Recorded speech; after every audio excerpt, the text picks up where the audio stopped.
Hey, this is Travis, the Oscar Mike Radio number 168 on location. Before I get started, I want to say thanks to my sponsors who support veterans, Joyce Asack of Asack Real Estate and Mark Holmes of Reaper Detailing and Power Washing.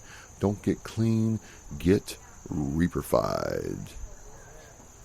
Oscar Mike Radio is part of the Hubazoo Network. You can find out more on Hubazoo.com. So this is a follow-up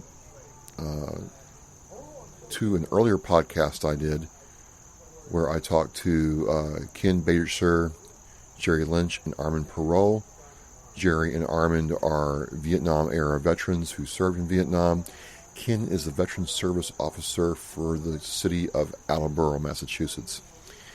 And as I talked about during that podcast, they were bringing the moving wall into Highland Park for people to see and view. And it had been a truly unique situation where the community really came together to make this happen. And I'm pleased to be here right now. I'm here at Highland Park. This was a golf course, a private golf course that went under, and the city of Attleboro acquired. And they've taken this golf course and made something very unique with it. The behind me is the wall, which is why I'm here. I've been down here a couple of times previously. I'll get to that in a minute. But today I'm here and I'm watching people observe the wall, come and check this out, and be a part of this experience. And so what you're seeing here is the wall is a 50% scale replica of the static wall in Washington, D.C. And so between community leaders, state leaders, community activists, they all got together and said, we want to bring this back to Attleboro. And they've done such a wonderful job with it. I've been here. I was here literally 8 hours ago at night to get a feeling about that, and I'm here now, and I've been, talking to people and watching what's going on, and I kind of just want to, close this loop on this. So why is the wall important? And I get asked that a lot, and I believe it's important because how veterans are treated now is very different than how they were treated when they came home from the Vietnam War. There was no people walking up to men and women in service uniforms getting thanked for their service. Jerry and Armand told me stories about how they were treated when they came home, and it was a very difficult thing for them to come to grips with. That's not the case now. Attleboro really went out of their way to make this happen, and how it came together and how everybody pulled together. And I just want to say thank you to all the businesses and individuals and people who serve on committees, who donated food and water and tents and support. Last night, the volunteer groups was saying this whole entire area was covered, with grass that hadn't been, kept up. The city's still trying to bring this on board, and landscapers came out and within a week had this looking pristine and in great shape. And it's really a beautiful monument to come down and see with your family, with your children, with veterans who are here. And I can't say enough good things about it. So again, how I got here is I did the podcast, and it's on OscarMikeRadio.com. It's on everywhere really, and talking to these gentlemen who served in Vietnam, they start opening up about how their experience still affects them now. And Ken said, if you want to come down and set up, you can come down and set up. And I'm like, okay, I'd love to. And I wanted to come last night. A lot of people tell me, well, there's no one who comes down these things at midnight, 1 o'clock in the morning. I'm like, you'd be surprised. You would be surprised. And I got here right around 11:30. and walked around. And I didn't want to take any pictures close up last night. I will not be taking pictures today or video close up, because this is these individuals' time to either remember, who was lost that they served with, or their time to observe this up close and personal. And I do not want to be a distraction or impact that. I just don't. But still, seeing it at night is a very different feeling from seeing it today. And there were people coming at midnight and 12:45, 1:15 in the morning, to experiencing this in their own way. And watching them experience made this very real to me. And because the truth of the matter is, I wasn't even born when the Vietnam War was going on.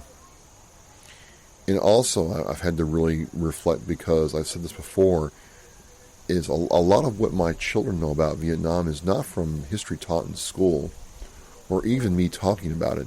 A lot of it, and I'm embarrassed to say this, they learned more about Vietnam from Call of Duty, Black Ops, and Call of Duty than they did in school.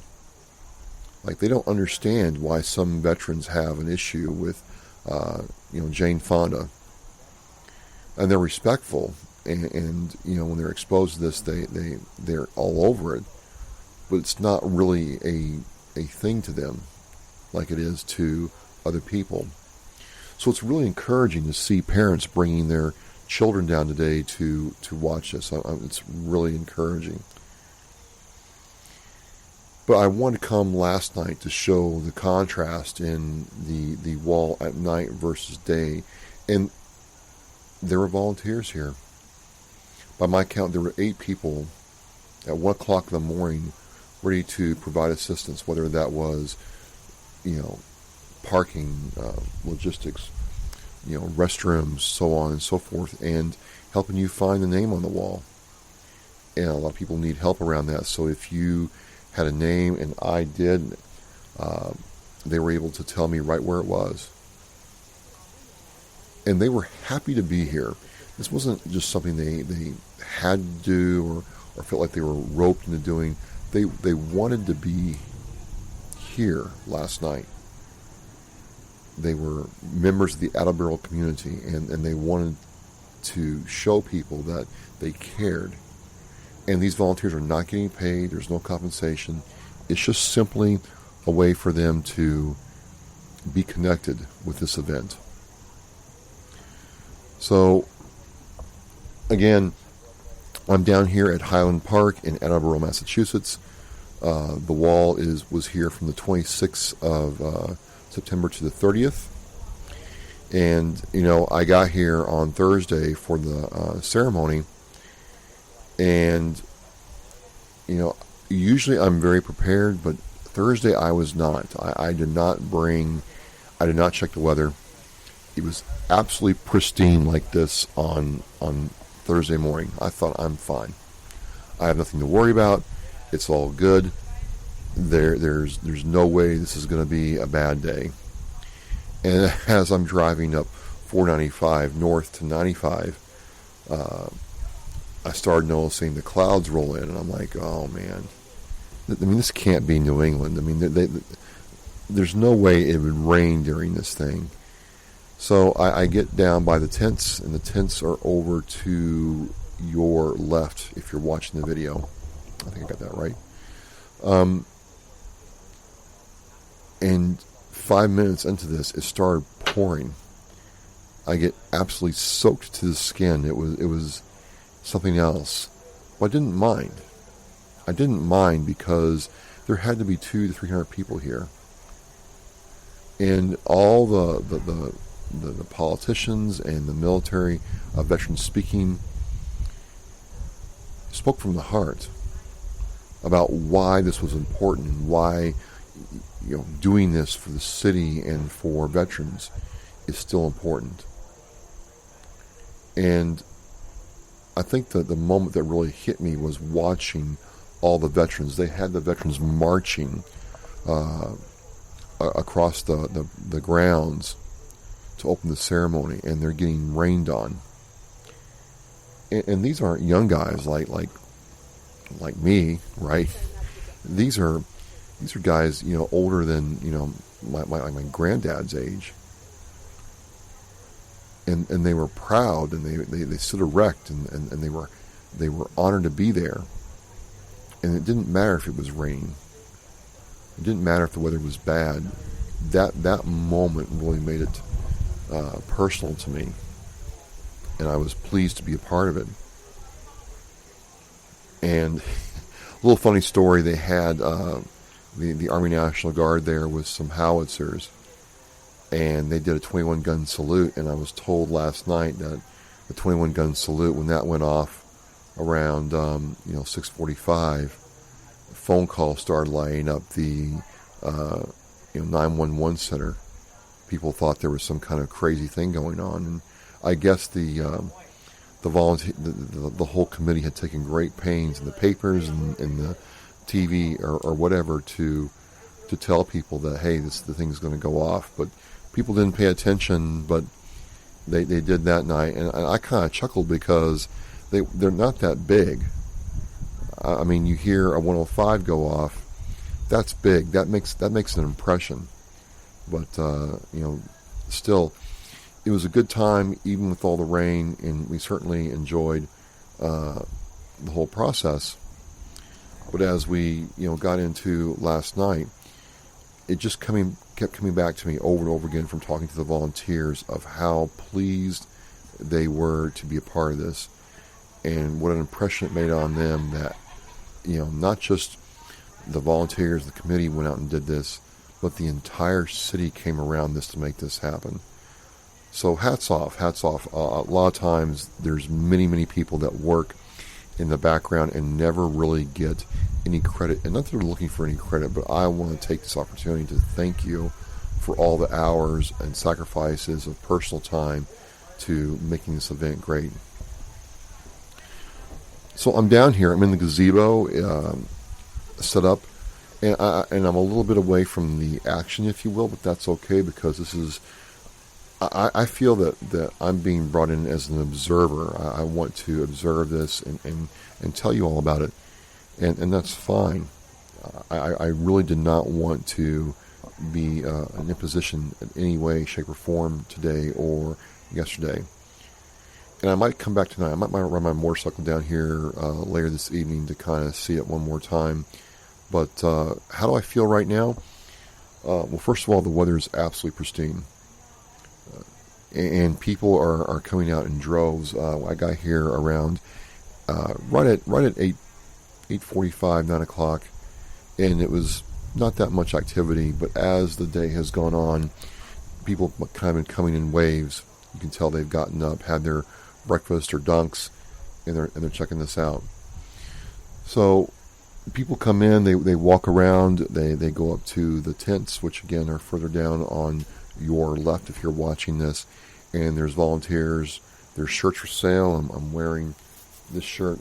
Don't know if you can see it with the lighting. This is not really I should have lighting here, but I'm learning how to use this video stuff. But there's shirts for sale in the olive drab or the gray. And it goes right back in supporting this. There is a cost to do this, and it's not done free.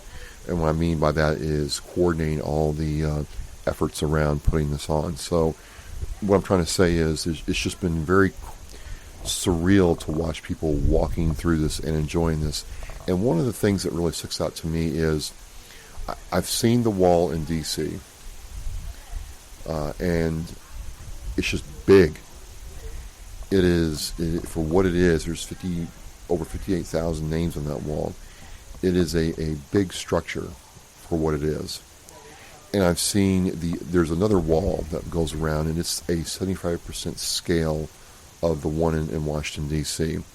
And this one out here, this one is the 50%. It's half the size of the one in Washington, D.C.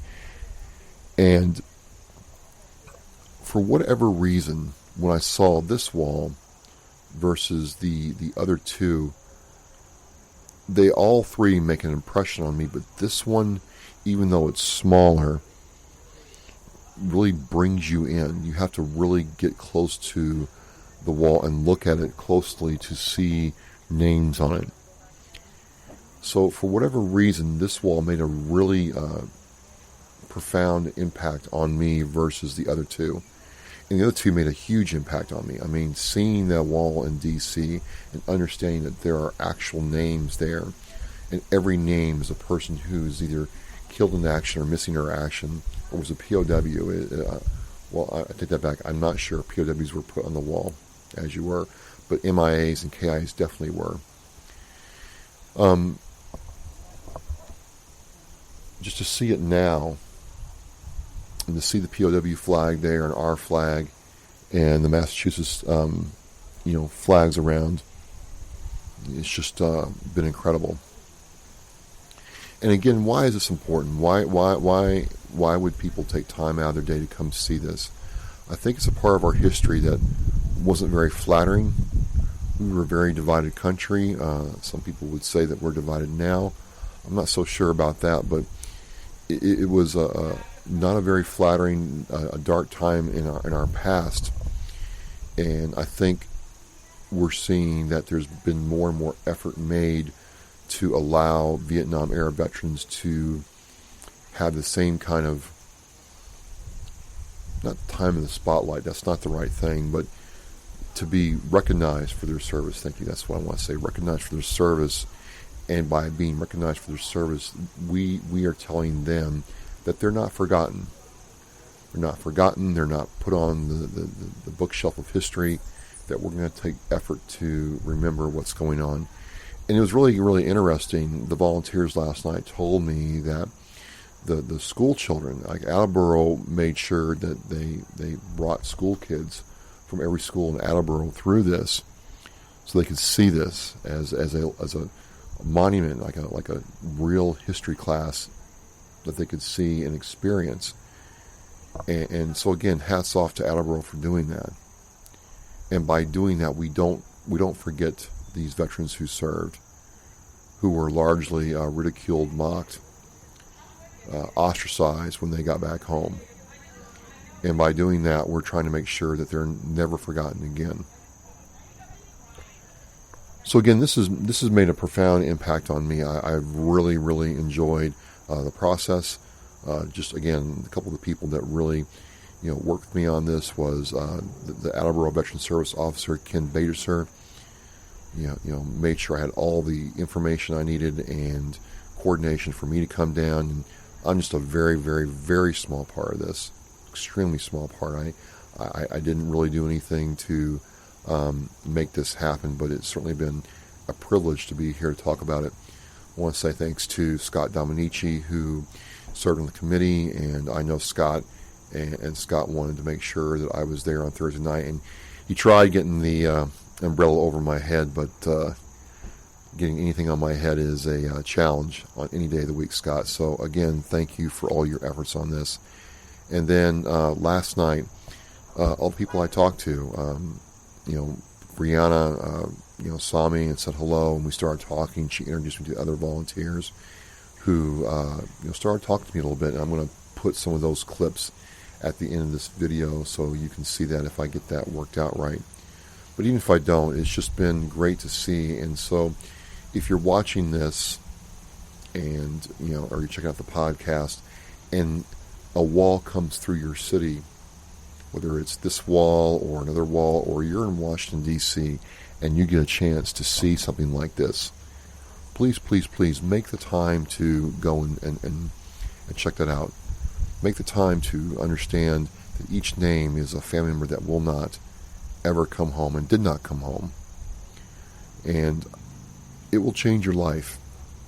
And I'm not trying to exaggerate. I'm not trying to sensationalize this, but everybody I've talked to who's ever gone to any of the walls say the same thing. It had a profound effect on their life, and it made them look at military service differently. So I'm going to shut this down. I may come back if a couple people want to come out and talk to me.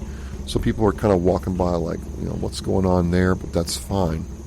I'm totally okay with that. I did not want to be in a position or take away from what's going on out there. I simply am pleased that I'm allowed to observe it and provide my thoughts. I'm Travis. This is Oscar Mike Radio, and we are on the move.